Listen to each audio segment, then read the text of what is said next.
Во овие вести разговарам со Миле Бошков, председателот на Бизнис Конфедерацијата на Македонија. Господине Бошков, добро дојдовте во вестите. Добро најдов и секој е добро за вашите гледачи. За жал не очекува тешка зима, вие како стопанственици алармирате, апелирате, еве сега дури и денеска опозицијата критикува за уште еден криминал со крадењето, со трошењето на струја, односно со трошењето на народните пари. Треба ли конечно да се понесе одговорност за жал за овие скандали кои се случуваат во земјава и секако за скапата струја која паѓа врз джебот на јонака истенчениот граѓанин? Бизнис заедницата пред се ја очекува решенија наместо одговорност, тоа секако ќе следи според некакви си останати институции на системот, меѓутоа најважно за бизнисот е изнаоѓање решение за поевтина струја, исклучиво заради обстојување на компаниите, заради задржување на работниците и нормално ликвидност и продолжување на процесот на производството. Деновиве се соочуваме со одредени факти, со растот на економијата, 2,5% и така натаму, кој е во добар момент, меѓутоа во преработувачка сезона на економијата, тоа мора да се знае, меѓутоа тоа не значи дека е податок дека економијата навистина ќе расте, бидејќи следат периоди каде што користењето на електрична енергија и енергенси ќе биде насочено кон зголемена потрошувачка, како што е таа енергија зголемена во цената, навистина ќе треба да се прави штедење, кратење на трошоците и изнаоѓање на одредени решенија. Се апелира токму на штедењето на трошоците и така натаму, меѓутоа клучен проблем е скапата струја, скапата индустријска струја, што како стопанственици алармирате дека наврата ни стојат големи, за жал, неповолности за компаниите, па така фирмите се приморани да ги затворат. Зошто еве државата не помага како другите развиени земји за колку толку да се ублажи шокот и да опстанат компаниите на македонскиот пазар? Сметаме дека државата како една од можеби и ретките и единствените можности да помага во откупувањето на струјата која понатаму ќе се продава на компаниите, на граѓаните и така натаму, да го ублажи тој товар, за да можеме навистина сите да живееме во едно скромно, меѓутоа ниво над стандардот за сиромаштија и стандардот за одржливост и стандардот за ликвидност.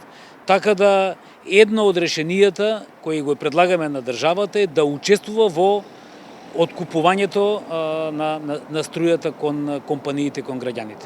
Ќе биде ли тешка година за економијата, за бизнисите во земјава со оглед дека освен по скапата струја се соочуваат со еден куп проблеми, еден куп давачки кои во моментов се и повеќе од потребни за граѓаните? Па народски кажано е нели се кине кога е најтенко, постенергетска криза, постковид криза, воена криза, секакви кризи. Ова е се собрано сега сублимат од кризи и навистина е тешко да се прогнозира како ќе ја издржиме годината. Од друга страна апелирам до компаниите дека мора да размислат и мора да ги најдат сите оптимални решенија како да ги задржат вработените и на оптималниот начин како да функционираат во криза со намалени трошоци, со олеснети концепти на работа и така натаму. Еден од клучните проблеми за бизнисот се и даноците, односно новата даночна политика која владата ја најави дека од наредната година ќе стапи на сила. Меѓутоа еве сега од управата за јавни приходи велат ако бизнисот каже не, може тој и да се одложи за наредниот период. Бизнисот досега неколку пати кажа не. Зошто се тактизира и понатаму и зошто упорно се сакаат некако да протнат на мала или на голема врата оваа давачка која е од голем товар и за граѓаните и за стопанството? Јас имам впечаток и се надевам дека така ќе биде, дека прво диалог и комуникација со бизнисот.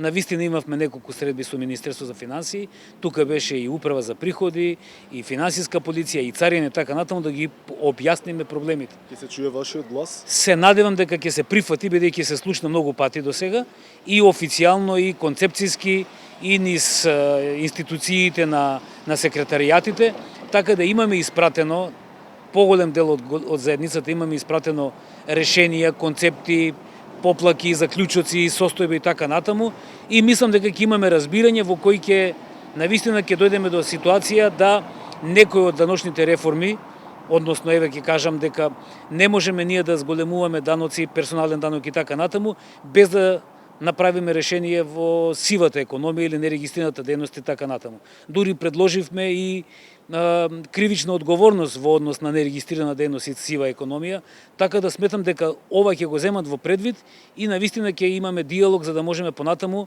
даночните реформи кои сакаме да ги наречеме даночни реформи, во кои очекуваме помалку намалување на даноци, а зголемена одговорност за трошењето на јавните пари, дека ќе имаме некаков си концепт во кој ќе се договараме како ќе ги имплементираме во кој дел од годината. Господине Бошко, ви благодарам за одвоеното време и секако за гостувањето во недела. Како не работен, а за нас работен ден. Нели собствениците на дуќаните, така ќе го наречем, иако ја не сум собственик, работат и во недела. Само тие можат.